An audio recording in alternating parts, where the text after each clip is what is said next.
Hi, welcome back to Physics 210. Today we're going to look at subtopic 1.2, which is torque.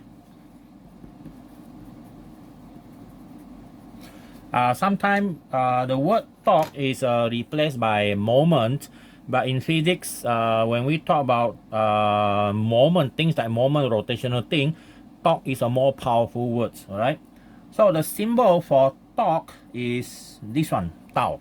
Okay, T-A-U, tau is a small letter of T. Now, what is torque actually? We look at it generally.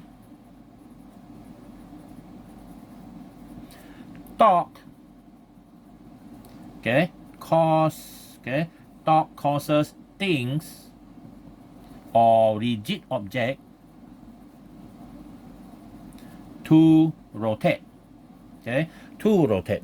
So once you see things rotating, so there must be some net torque. Okay, some net torque, which the net torque is not zero. Okay, so it must have some net torque existing on the object. Okay, so that thus it can spin, right? It can rotate, it can spin, and so on. So all this type of rotating effect, the words used sometimes it depends on the size of the torque.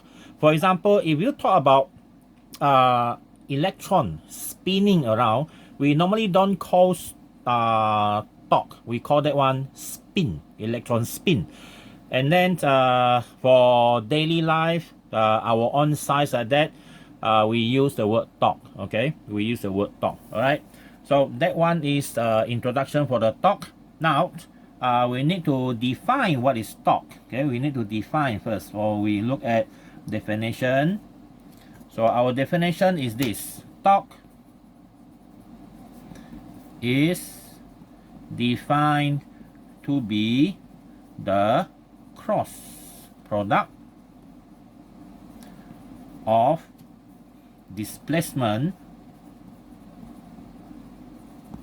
R and the applied force F. Okay, the applied force F. Now we know that when we say we talk about cross product, it means that torque is a cross product between the displacement R and the force applied. So this one is the formula. So since cross product is a vector product, so torque is a vector. All right. So we have this equation for our torque. Now, if you remember from your Physics 110, your cross product is given by this. Okay. So now we look at a little bit of mathematics here, the maths here. When you are given A cross B, you have AB sine theta. Okay, AB sine theta, and then there is a small little hat symbol here. This one is just to tell us that this whole thing here is a vector quantity. It might contain I, J, and K direction. All right. So A and B is simply the magnitude of the vector A and B, and the theta is the angle between A and B. For example, if you have these two vectors, A and B, and the angle between them is theta, so you can define the cross product to be A multiplied by B, and then multiplied by the sine function of the theta here. All right. So same thing happened to this one. So that one is our mathematics. Okay, there's a mathematics involved. So that means from definition R cross F, we can have the magnitude of the torque to be RF sine theta. That is a magnitude. The direction will be depending on our right hand rules. Okay, we use our right hand rule. For example, the thumb will point to the direction of the torque, and the curling of the fingers will be the direction of the rotation. Okay, so for example, if things rotate, okay, in anti-clockwise direction, we put our hand in like that. Okay, we curl to anti-clockwise. Our thumb point out from the surface. So that means the torque will be positive. Why? The reason is like this. If you have a coordinate system, you have X, you have Y, and your Z direction is out. Okay, if three-dimensionally is out, supposed to be like this. Okay, out from the paper. So when you have X, Y, Z like that, so I have X to Y, and then your thumb point out Z direction. So this is a positive X. This is a positive Y. Of course, it come up with a positive Z, unless you're using a left-handed coordinate system. We are using right-handed coordinate system, yeah? So for rotation that causes the thumb to point out is a positive torque. So that means using the same method, if we look at things that rotate clockwise direction, it needs a negative torque, or the torque involved will be defined to be negative. Okay, so that is how we determine the direction of the torque. Now in diagram, physically we want to know where is the location of the vector R and also the vector F. So we look at a few example. Okay, a few example. For example, you have a rod. Okay, you have a rod. Okay, we assume the rod is massless, and then it is hinged, okay, or pivoted at a point. When I say hinge or pivoted, that means the rod here, it can rotate. Let's say you hinge it on a wall or something solid, okay, so that it can actually rotate like this.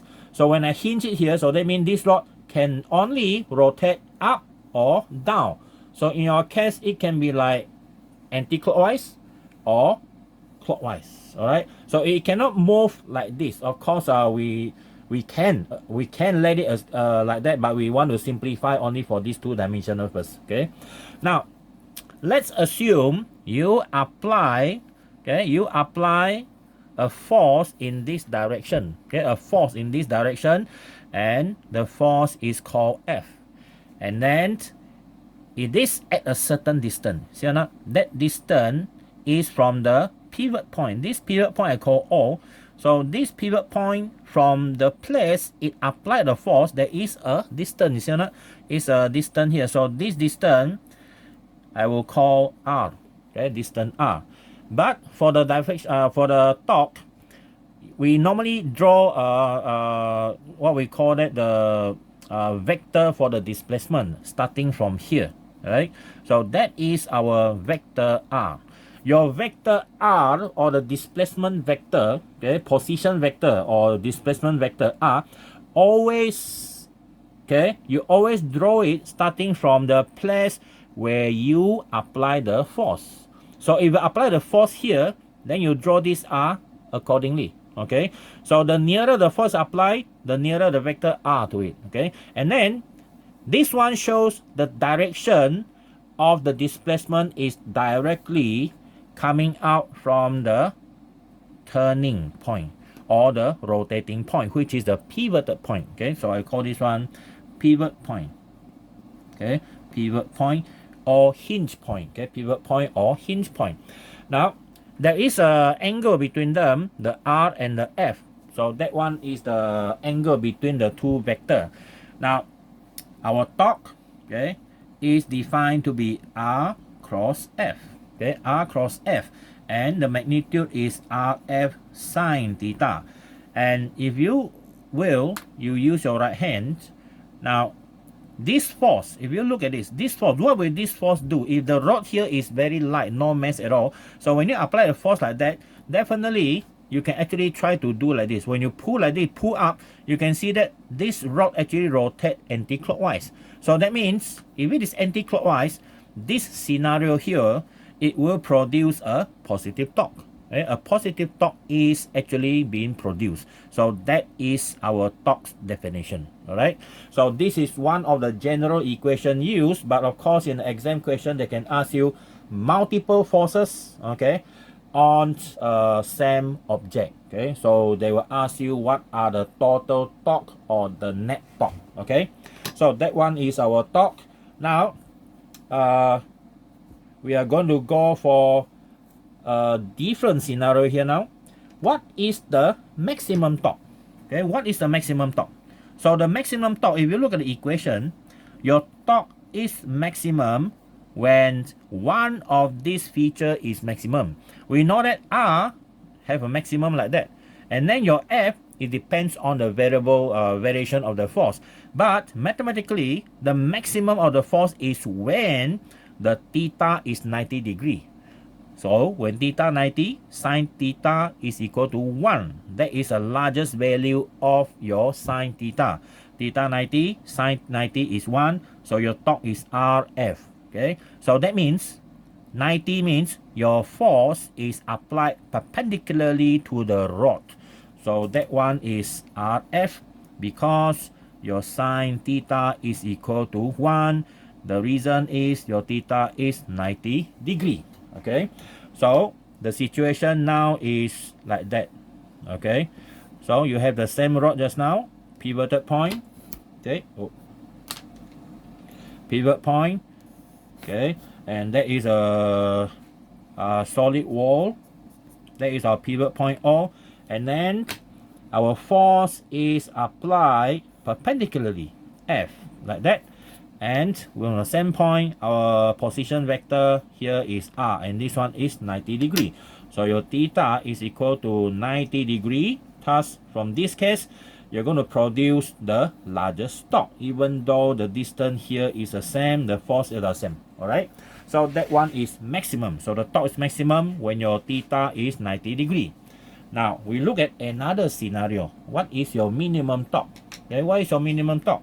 So your minimum torque, okay, torque is minimum. This one number 1 here. Refer to this one now. The second one is your torque is minimum when your theta is 0 degree.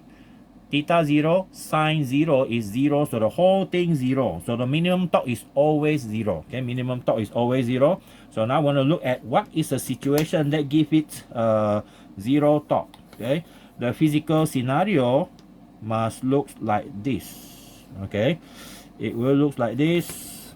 Okay, the same length of the rod. Okay, this is the wall, this is the O, and you apply the force in the same direction as a vector of your R. See or not? The angle between them is 0 degree. In this case, if the hinge here is strong enough, this rod, no matter how you pull, it will never rotate. Okay, it will never rotate. You can apply the force, keep increasing until the whole thing come out. Okay, that is not rotating, that is destroying already. Alright, so remember, generally the formula by definition is R cross F.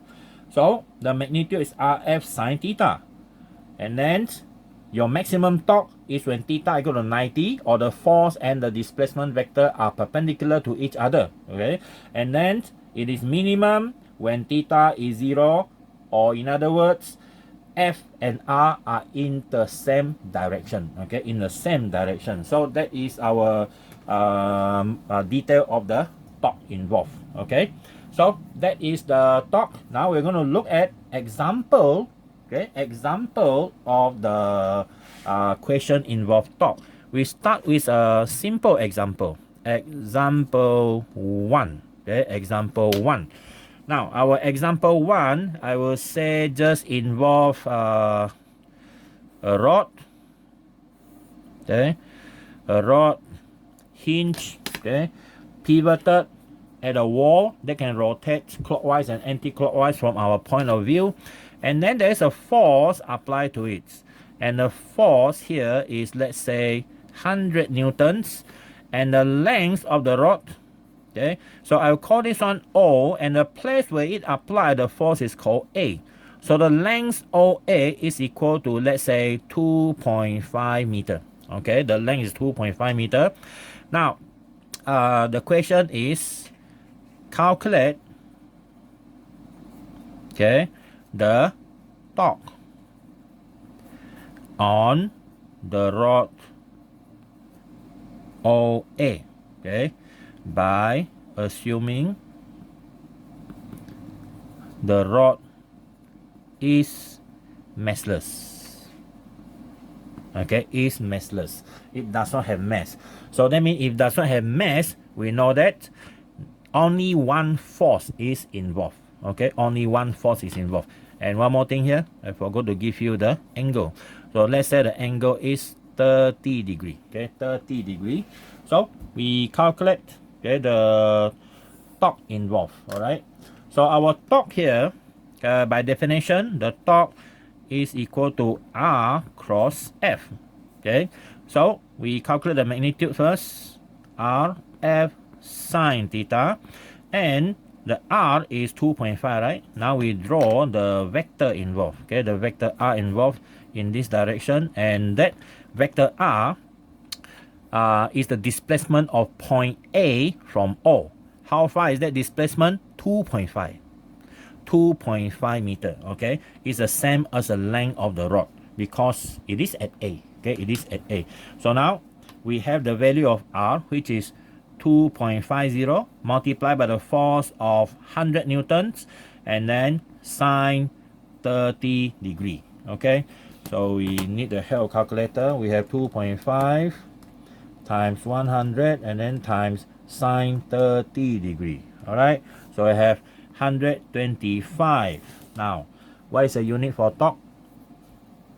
If you look at the definition, R cross F, we start with meter Newton. Okay, a correct one is meter Newton, but sometimes some lecturer will teach you it is Newton meter. Well, there is a reason why we follow the rules in physics is that when the unit become confused, then we go back to the definition of the concept itself. We know that if you put the Newton in front, meter behind, it can easily confuse become Newton meter, which is actually joule. Okay, which is actually joule. But we know that torque, by definition, we are not preferring joule, but we prefer to use meter Newton. Okay, meter Newton. But a lot of people couldn't be bothered about the difference. They will say meter Newton, Newton meter are the same. But yeah, principally they are the same. It looks like mathematics, right? 1 times 2, 2 times 1, the same answer. Or 2 times 5, 5 times 2, same answer. But we need to have a principle. Okay, we need to follow a certain rules, right? So follow mine, meter Newton. That's a unit for the torque. Now, what's the direction of the torque? If you look at the direction, if you look at this scenario here, the force F, 100 Newton, is going to definitely rotate this thing clockwise. Anti-clockwise.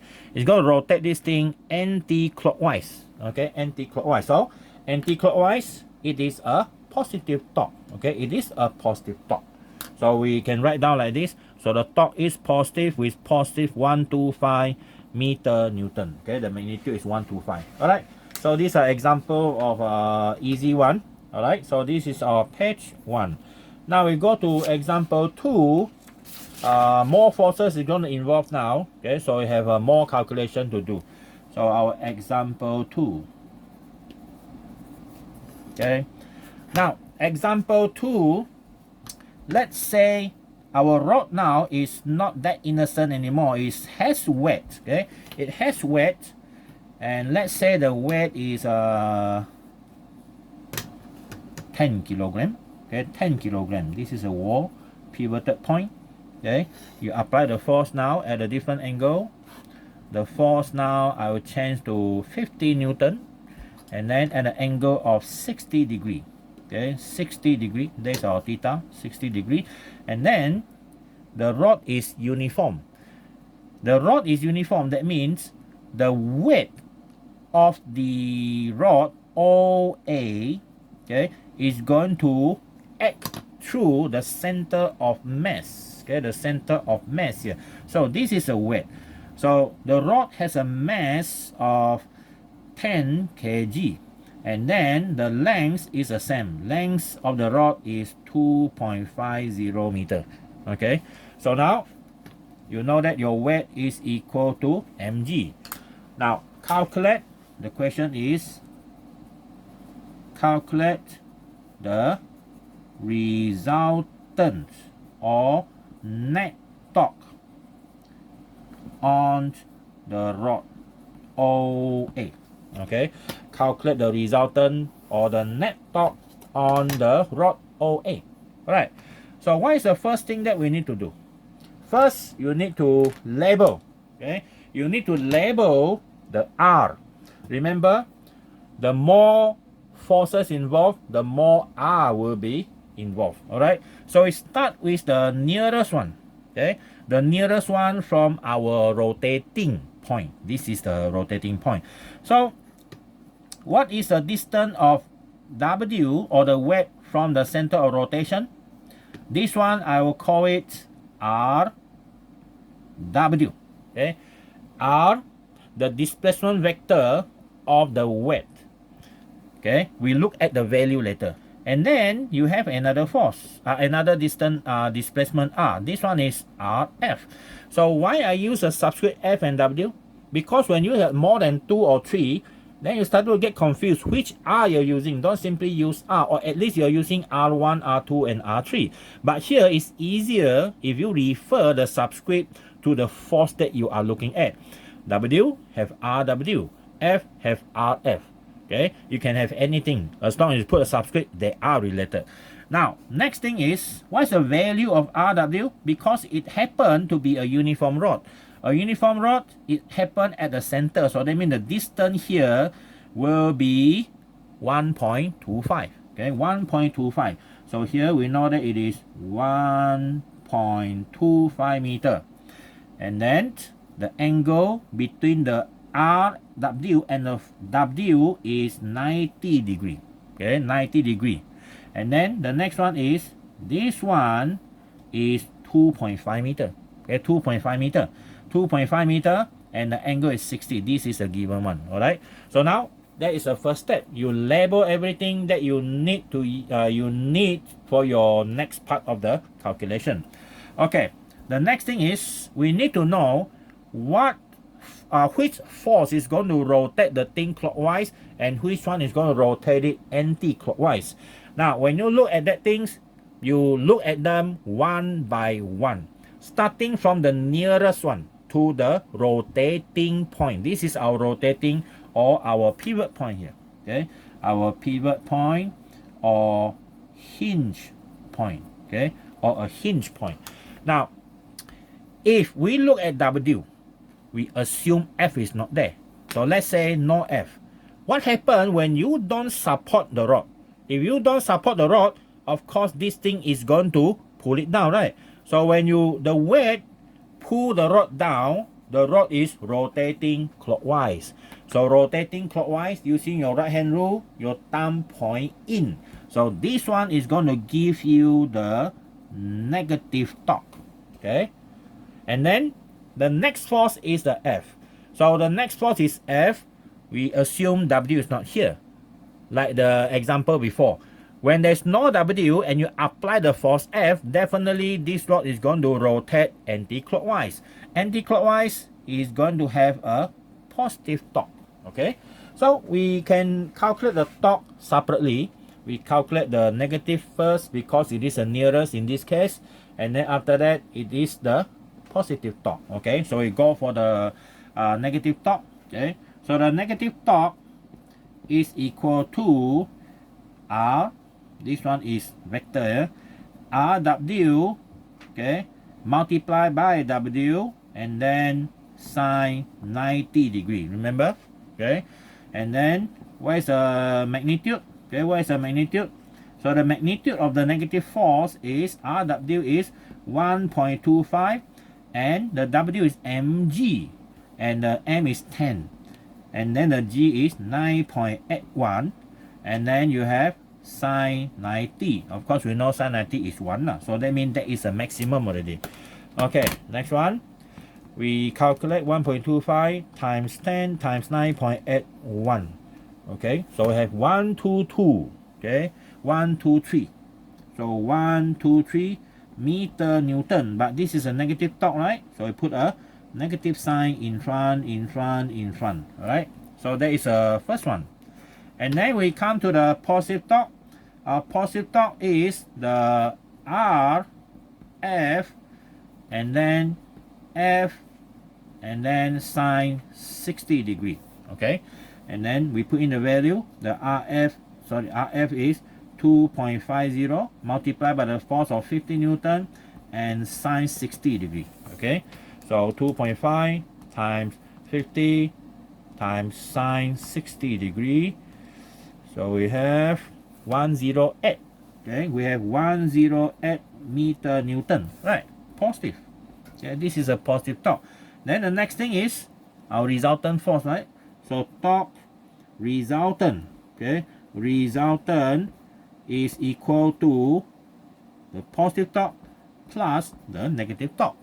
So positive torque is 10F plus your negative torque 123. So what do you get here? You have 10F minus 123. So you have negative 15.0 meter Newton. Alright. So the net torque is negative 15. So negative means what? Okay. The negative sign tell us that the rod will rotate what direction? Clockwise direction. Clockwise. Okay, will rotate clockwise. Alright, so that is the example that involves more than one force. Yeah.